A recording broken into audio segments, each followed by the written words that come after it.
जी अस्सलाम वालेकुम। तुसां दे पे चैनल सियाल भोले बादशाह है। तुसां दे पे कई ऐसे इलाके हैं जिथे पानी ज्यादा आवन नाल ना कई ऐसे इलाके हैं जिथे बन त्रुट चुके हैं। ये अपने कोल कैनी खैरपोटा में पिछा दे बन तुसां दे पे पिछा दे बन दरिया सतलुज दे कोई आदिब दसन भावनगर के नजदीक कोई ऐसे बन जिथे त्रुटन ये तुसां दे पे पानी रोडों ते आ गई है। वल भी अपने कोल थोड़ा पानी कम है। ये तुसां दे पे मैं कल विजिट किया दरिया सतलुज ते क्योंकि पानी बन जो है ना ओवरफ्लो हो थोड़ा थोड़ा थले आंदा पिए लेकिन अगू बन की मजबूती भी बड़ी है। अपने कोल वल भी बड़ा पानी आ चुका है। अपने दरिया सतलुज दा बेट जिहड़ा है फुल भरी चुका है। ये तुसां दे पे कि बेड़ी भी बड़ी तरतीब नाल वेंदी पे लेकिन इन्हां दा हुण इन्हां बेड़ी वालों को भी रोक लिता वञे क्योंकि पता नहीं होंदा किस टाइम कोई भी खतरा होंदा है।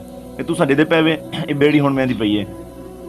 बड़ा पानी आ चुका है। मैं जितनी भी ये देदा पियां कि सुनदा पियां कि मजीद ही पानी भी पिछों ज्यादा छुटो है।